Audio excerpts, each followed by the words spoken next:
So I think this first step that we need to do in education is to nurture higher levels of environmental literacy so that we can create a firm foundation for the kinds of creativity we sorely need right now.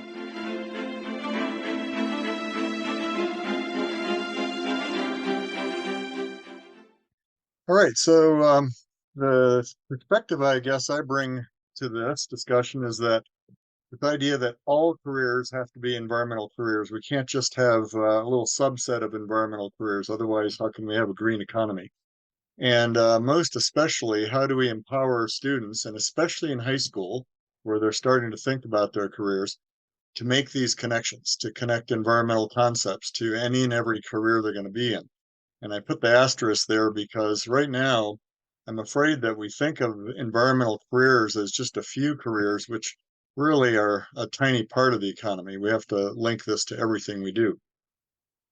So today, I hope to give a little inspiration, a new view of creativity, some case studies on applied creativity, and then how to proceed with an all careers approach in our education, especially of high school students. The story that I'll start off with inspiration comes from a flood story. It's a secondhand story, actually. A friend of mine used to live in Mississippi or along the Mississippi, and in a small town there, he had a friend who was a high school teacher. And this high school teacher said that he was really getting very tired of the apathetic students that he had. They didn't care about anything. He couldn't teach them. He was about to quit. And then the 1993 Mississippi flood hit, and he went out on the lines to put sandbags along critical points, and he was astounded to find a large number of his high school students out there. And it occurred to him that it wasn't so much that his students were apathetic, but they weren't being shown a noble cause for why they were even in school. And so I start with the question of what noble cause confronts everyone these days, but especially youth, because they've got their lives ahead of them. And I'll put up the kind of pat answer that it is a green economy. Now, that's not very inspirational, so we can interchange that with that all of us hope for, let alone youth, even if they haven't put it to words, a healthy, thriving, sustainable world that we and our kids and grandkids can grow up in. But I'll use the green economy in this place to be the proxy for that, because it is, in fact, the economy that's going to allow or disallow us from realizing that more inspiring future. But these days, we talk about a green economy without talking about all jobs. Even when we talk about green careers, for instance, we usually discuss that as a subset, and sometimes it's a pretty big subset. That's fine. I've heard discussions where we talk about careers that are sustainable that might encompass as much as 30 or 40% of the economy as it presently operates. But that's not going to work. If we don't have close to 100% sustainable careers, we're not going to have a green economy. So these green circles are just a few examples.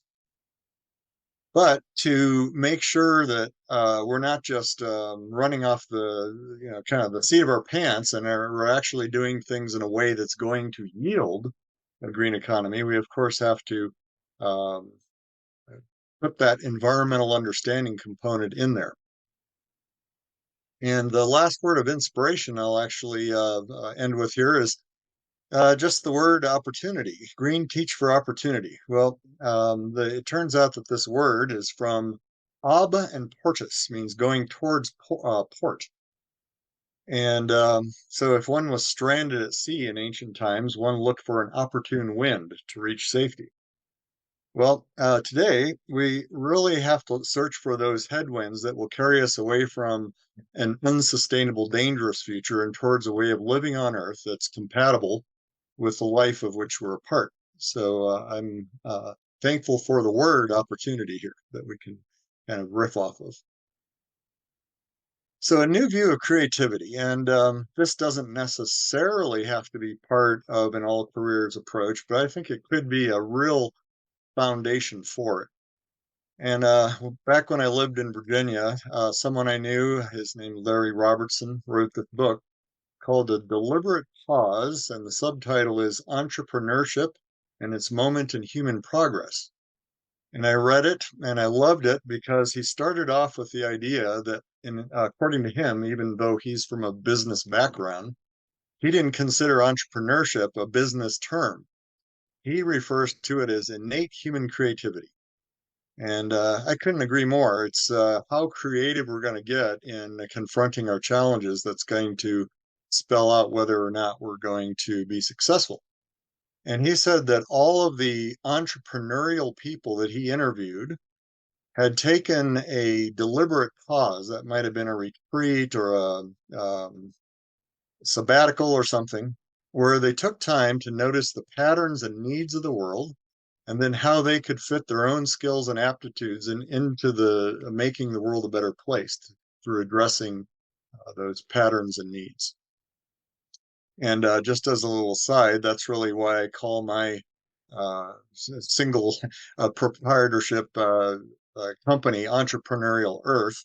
And I won't go fully into why that is, but you can see that that's the stance that I'm trying to take.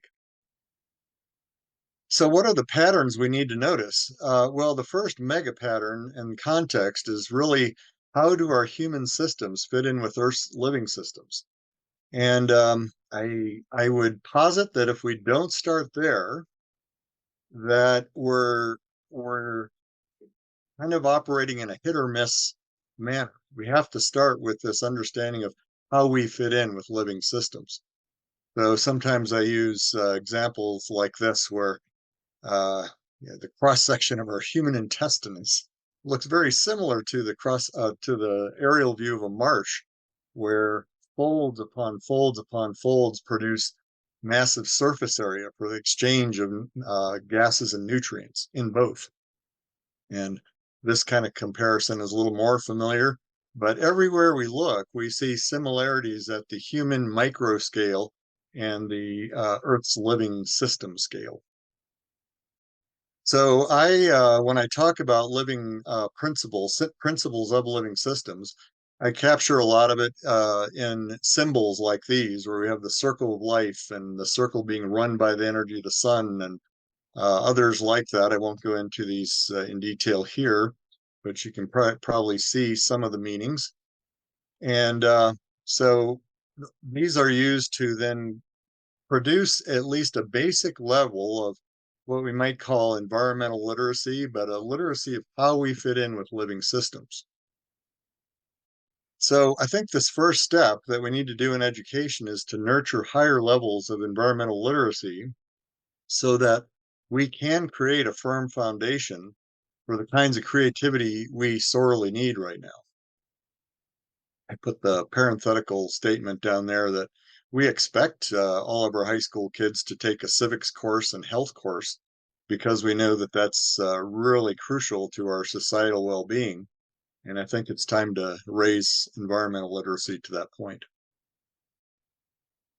So this third example is some case studies, and I'll often use these case studies when I speak to high school students to say, hey, if you're interested in this, that, or the other career, there are examples out in the real world already of people moving in the right direction, sometimes very quickly. And so here's just some to think of. Many of you, I'm sure, have heard of William McDonough, and he says we need to transform our human industry through ecologically intelligent design. And crucially, he says that design is the first signal of human intention. And so sometimes we can design things without any intention, but that's still a signal of our intention. So we have to become intentional about how we design things. So he and his firm have long used these three kind of principles of living systems, moving towards renewable energy, creating a situation in which we never ever design anything that can't already be a resource for something else, and then designing with a sense of diversity in place. And this is a 30-year-old set of principles. So he wasn't as much talking about how we talk about diversity today in terms of human diversity, but he certainly included that in there. In other words, we look at the diversity of our place, which might be our soil types, our building materials, our climate, but also our people and our thoughts and the diversity of all of this. So one example, he worked with the Interface Carpet Company to produce the first modular, those square carpet tiles, and that allows us to replace small carpet tiles rather than a whole carpet if some part gets worn or damaged. Even more crucial, though, he worked with green chemists to produce non-toxic materials that then can be recycled rather than landfilled. Just some kind of no-brainer ideas, but then producing many, many different careers that are increasingly more sustainable. He worked with the Oberlin College to help them create the Center for Environmental Studies there. This is 1998 building, and it's still one of the greenest buildings in the country, unfortunately. We could be well beyond this. It's 100% renewable, and it has its own internal sewage treatment system that ends up in the marshy areas outside, and then that water is brought back in to flush toilets. And then I sometimes use this example, what kind of careers derive from the nitrogen cycle? Well, here's an illustration of a nitrogen cycle from a textbook, probably from the 80s. And everything in there is correct, but there are a lot of things that are left out. And so in the 90s and 2000s, you started seeing lightning and volcanoes as part of that because it's a huge part of the nitrogen cycle. But there's still one huge piece missing, and that is the human component. And about 20 or 30 years ago, human beings actually passed 50% of the nitrogen cycle of Earth, whereas before World War II, we were just a minuscule percentage. So what does it tell us? Well, it tells us that we can do things like this. How'd you like to go to Amsterdam and use a public urinal? The company Green Urine harvests that urine, and they began to use it on green roofs, which they were already a leader in the world on, but now literally farm it out to farms in the area. And these folks in Vermont, Rich Earth Institute, fertilizer from urine. And in their operation is a whole plethora of careers, testing, research, outreach, engineering, grassroots work, and also they work a lot with regulation and legislation. So to give you a quick sense is that it really is everything. And someone mentioned biomimicry earlier. Biomimicry can be applied to any and all careers. There's examples like the one in the middle of a young lady in India that won a contest for making a human-powered washing machine, and she subsequently worked with Hitachi Company to mass produce these for India. And of course, green chemistry. There's just a whole range of careers. Um, I wanted to specifically draw two of the principles I showed quickly earlier. And one is though, even though all of the principles are real, they can never be plucked out and seen as being totally separate.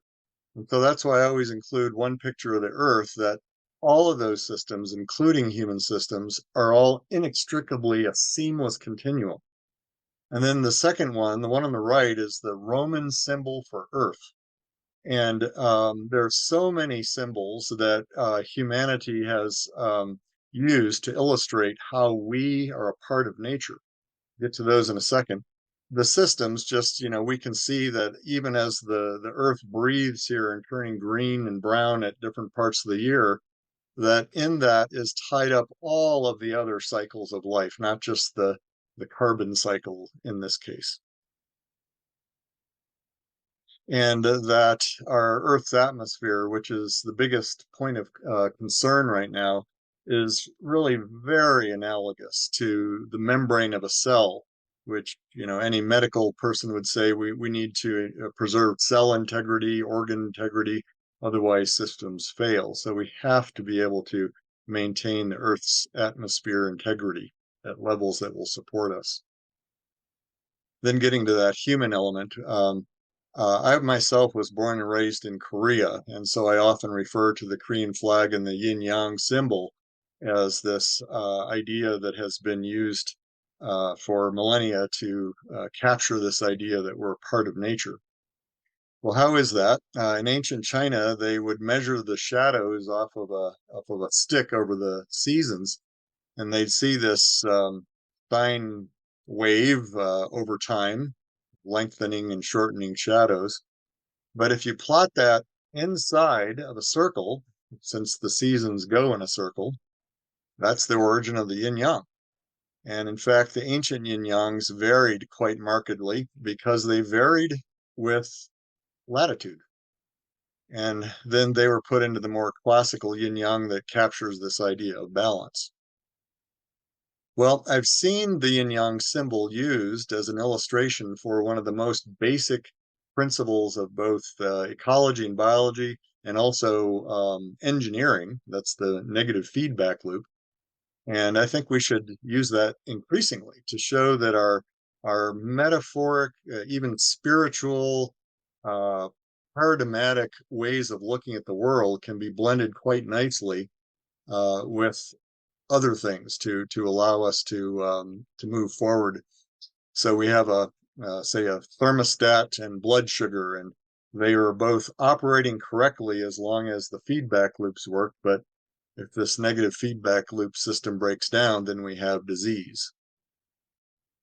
This is an unconscious emergent balance, and this one is one that we consciously designed around that principle. Hong Yu is one of the most successful landscape architects and architects in China, and he's the person from whom I got this idea that we use ancient principles and combine them with modern techniques to produce even better ways of doing things. So he took the feng shui philosophy of China and combined it with modern systems to produce this amazing yellow dragon cave theater, and then walkways along reclaimed waterways in China, etc. Um, LJ, what is how much time do I have here? You have, JP, I don't know if you want to weigh in, but I think we started at, you have a little bit. I mean, how Okay. much more time would you like? Well, not a whole lot. I just wanted to see whether I should skip over a section. This is a section that had to do with when I worked with the Northern Virginia Regional Parks.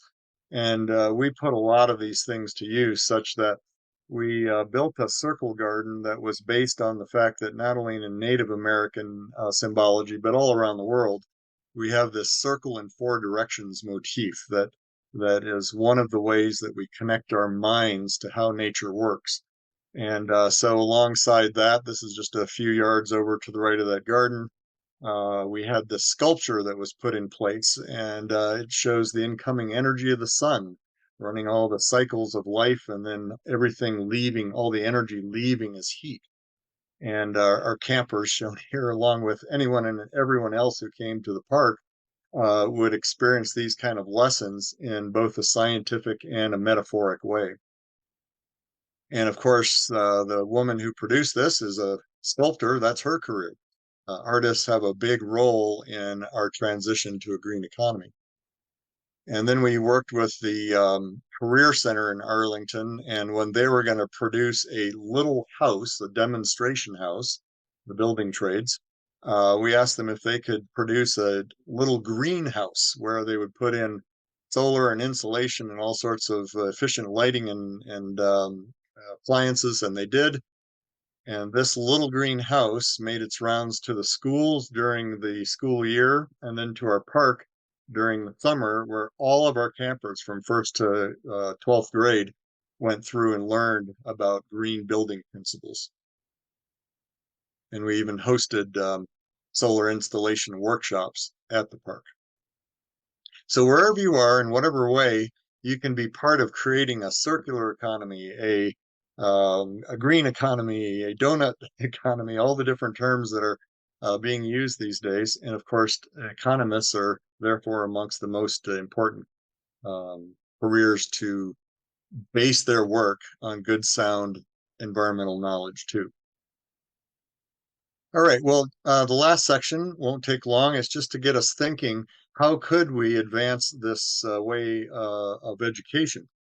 And just as a reminder, how can we have high school students first and foremost get more environmental understanding, but then apply it directly, or we apply it directly for them to whatever career they may be going in?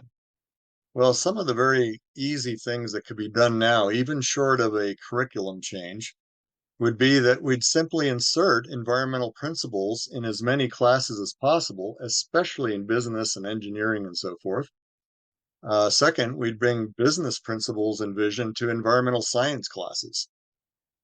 We could have science fair themed with the all careers approach and provide awards for the best examples of how students think that they can blend the environmental knowledge with different careers.